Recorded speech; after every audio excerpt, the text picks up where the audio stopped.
Physiotherapy is like solving a puzzle, except you don't have a complete picture. Some of the pieces are missing, and some of the pieces you do have seem to come from a completely different box. And as a physio, you're constantly juggling complex cases, tight schedules, and endless paperwork. And yes, we all have those moments where we ask, why am I here? We've all been there. I've been there.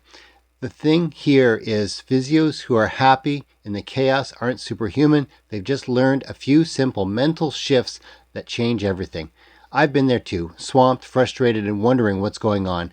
But here's the truth. Every confident, fulfilled physio you've ever met started out exactly where you are now. After more than 30 years in the profession, I've treated all kinds of patients and worked in a wide range of settings. Along the way, I've picked up a few practical tips and mindset shifts that help you stay happy in the chaos. In this video, we'll cover these 3 big ideas that keep physios at their best: relationships, self-care, and purpose. Plus a 4th one you probably aren't expecting. Stick around for that surprise, and let's turn the challenges into opportunities. Let's jump in. Major idea number 1, building strong physio relationships, what they don't teach you in school. Physio school gives us the basics: anatomy, biomechanics, that marvelous pathoanatomical model that we all love so much. But to truly excel, we need to go beyond that. We need to build trust and foster strong relationships both with patients and with colleagues. These connections make treatments more effective and your day-to-day work far more fulfilling. I learned this the hard way from my own mistakes. Early on, I was focused on getting the diagnosis perfect, but I forgot that patients had to be seen and had to be heard. Trust me, rapport isn't just being nice, it's the foundation of success. A strong connection, that human touch, makes all the difference. Picture 2 physios giving the same advice. One physio listens and connects and makes the patient feel valued. The other physio is distracted and rushes through things with throwing in jargon. Who do you think gets results? When the patients trust you, they commit. When colleagues trust you, they got your back. Physio isn't just about treating muscles and joints. It's about rebuilding hope, and hope in their bodies and hope in healthcare itself. That's huge. I know I've been there. When you're swamped and it's easy to slip into autopilot, spouting jargon, speeding through assessments, maybe even seeming cold and distant. I admit I've been called out for being too abrupt before. And patients can be skeptical too, jaded by bad experiences in healthcare and carrying the emotional weight of their pain and struggling. Add clinic drama, big egos, and the business headaches. It's like surfing a tsunami. It's a lot to handle, and it can drain you if you're not being careful. So how do you build trust when everything feels so chaotic? And how do you connect without burning out? This is what's worked for me. 1, be a coach, not a fixer.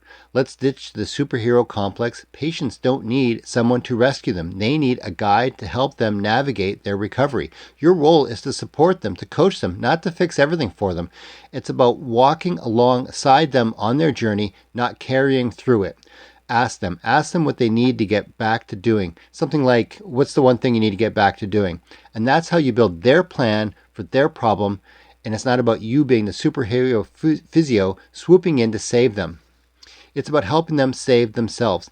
Remember, you're the coach, not the fixer. Don't even think about going alone. You're not a lone wolf. You're part of a pack. Lean on your colleagues. Share tough cases. Ask for their opinions.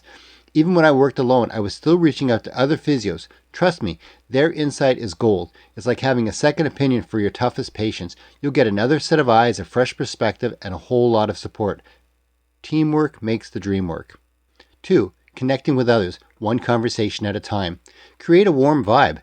Eye contact, open posture, a genuine smile. Listen actively. Really tune in. Paraphrase what they say to show you're on the same page. Ask open-ended questions like, how has this affected your ability to care for yourself? Or how do you manage stairs at home? Really watch the jargon and technical talk. Explain exercises in simple terms. Demonstrate them. Make sure they understand. Be fully present in the moment. This appointment might be the most important part of their day. Now, I'm curious, what's one phrase that's helped you instantly connect with patients? Share it in the comments below. 3, patients must participate in their own recovery. Patients care about their recovery, not your physio treatment plan.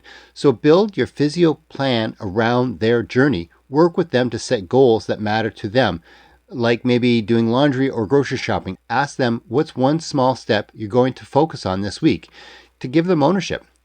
When you work together like this, patients start to take control of their recovery. It's not just you pushing your plan, it's about you coaching your patient through their recovery, through their problem. It's the patient buying in and making progress.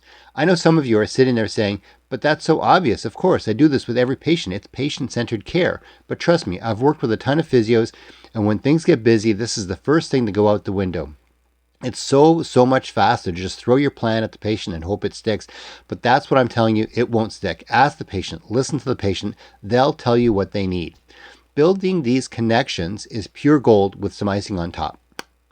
This is one of those things that school never talked about, but is so important in the real physio world. It's everything. Patients participate more, colleagues like you more, and you start feeling like you're part of the tribe, even in the chaos.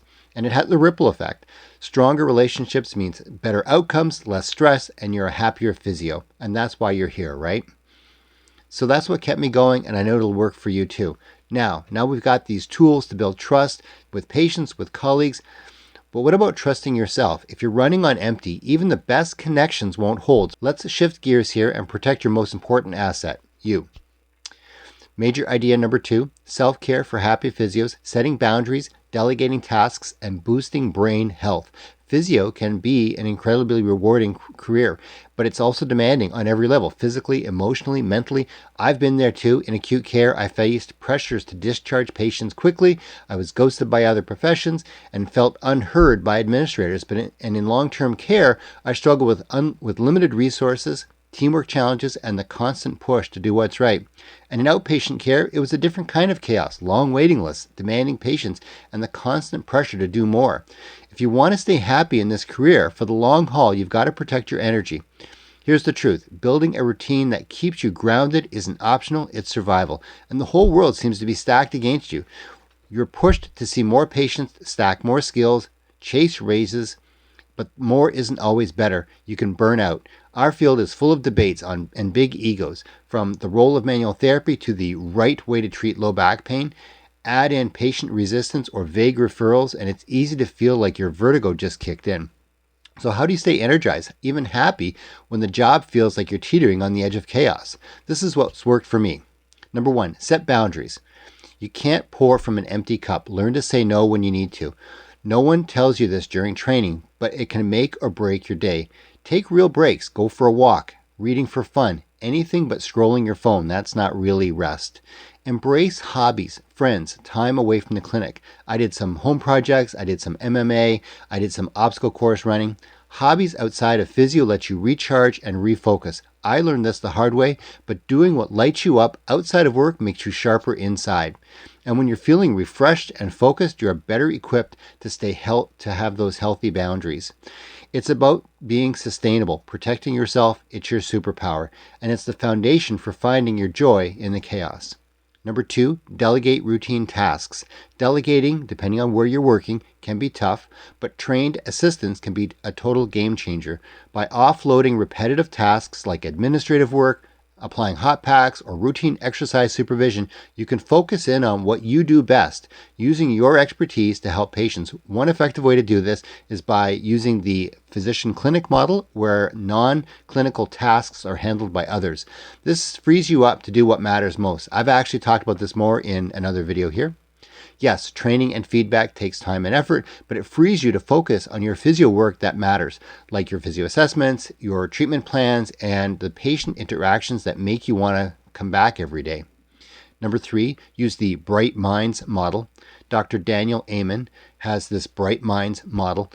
It was a real turning point for me. It's built around 11 factors, from sleep to diet to stress, that keeps your brain sharp and firing on all cylinders. I thought I was doing everything right, but I was still foggy and unclear, and I started tackling these areas one by one. I dive deeper into this in another video. Check it out. But here's the short version. Small, intentional tweaks like cutting back on sugar or improving your sleep can make your brain feel sharper and clearer or more focused. And so go watch Daniel Amen's TED Talk. He says, you are not stuck with the brain you have. You can make it better. His books and videos are awesome. Which of these 11 factors surprises you the most? Drop a comment in the comments below. And by protecting yourself, it's not being selfish, it's being essential. A recharged you is a better physio, more present with patients, more supportive with colleagues, and you'll love the work more. And with your energy locked in, we can move on to the next piece of the happiness puzzle. Well-being keeps you going, but purpose keeps you passionate. Let's dive into the third big idea. Major idea number 3, stay happy, stay focused, anchoring your PT purpose in the daily grind. Every patient has a story, a life they're working hard to rebuild. You're not just treating a knee, you're helping a patient return to playing with their kids or an older person trying to be independent at home. It's the real why behind physio. It's why we do this, to help people live better lives. When you lose sight of your patient's function, when you lose your purpose, then the chaos wins. But when you're anchored in your why, skeptical patients, business pressures, and even those long waiting lists become manageable. Your purpose is your foundation on those tough days, reminding you of what truly matters. The grind can distract you from your purpose. The paperwork alone can feel like a never-ending job. The insurance forms, the progress notes, endless documentation. But this is where you need to stay anchored in your why. That's the sense of purpose guiding you through the tasks that don't seem to be important at the moment. Add to that the reality of workforce shortages, more patients, fewer hands, longer days, skipped breaks, creeping burnout, and there's a financial pressure too, from paying off student debts to keeping the clinic afloat in a competitive market. So how do you stay anchored in your purpose and deliver that care that really matters, even when the chaos is trying to knock you off course? Here's what's worked for me. Number 1, keep it safe and simple. First rule, do no harm. Always screen for red flags and refer out if something feels off. Start gentle, pain-free movement, relative rest, especially those acute injuries. Aggressive approaches like heavy manual therapy can backfire. I've seen it happen, especially in shoulder cases, as I explained in this video here. Keep it safe, keep it simple, and you'll build trust by showing your patients you're firmly in their corner. 2, let go of perfectionism. Here's the truth. Perfectionism is a myth. Textbooks love perfect posture, but real people, even elite athletes, have quirks and still perform. Don't be obsessed with every minor flaw or every fancy test. Focus on what matters, pain-free function. Sometimes a stiff shoulder isn't always frozen. Sometimes it just needs some simple motion. I like this guy's approach to physiotherapy. Simplify, address root causes, and move forward. Focus on comprehensive exercise programs that train the body, not just the painful area. This approach helps physios let go of perfectionism and tailor treatments to each patient's unique goals and needs. 3, make active treatments the priority. Hands-on techniques like mobs and glides can feel great, but they're not the long-term solution. Active rehab, movement, is where the real change happens. Give patients clear, doable home exercises tied to their goals. Teach them the hurt versus harm to erase their fears. Start with small and use graded exposure to help them step through their own recovery. Be their guide, be their coach. When you know your purpose, chaos becomes a chance to make a difference. You can help patients regain control of their lives and rediscover why you love this work. Patients trust you, colleagues respect you, and each day feels great. That's what made my career rewarding for all those decades. And it can be the same for you. Look at you, crushing it all the way to the bonus section. Purpose has you anchored, and what's the next surprise? Let's turn chaos into the biggest win. Let's pull back the curtain. The bonus section, turning chaos into growth for a happier, more resilient physio future. I know you're facing challenges right now. Patients who resist treatment, progress notes piling up, and new protocols that feel more like more work when you're still trying to figure out the old protocols. But here's the surprise that flipped my career upside down. All that chaos isn't your enemy. It's your secret sauce for becoming sharper, tougher, and a happier physio. It's called Anti-Fragility, and it's a game changer that school never taught. Stick with me here because it might just help you change how you see your daily challenges. Number 1, turn chaos into your superpower. Anti-fragility means you don't just survive those tough times, you come out even stronger. It's a word from Nassim Taleb that means that instead of just coping with challenges, you actually become stronger and more resilient because of them. Picture this, you're playing a video game, and even those tough boss fights level you up. The patient who rolls their eyes at rehab plan, that's a boss fight.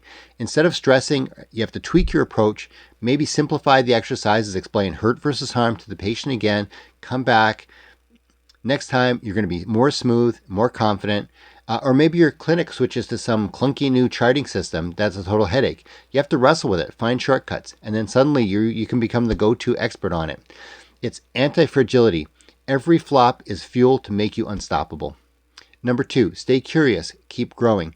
Physio is a wild ride. New research, new tech, new drama every week. You don't need to know it all, but you need to stay curious. When the case crashes and burns, you have to ask yourself, what can I learn from this?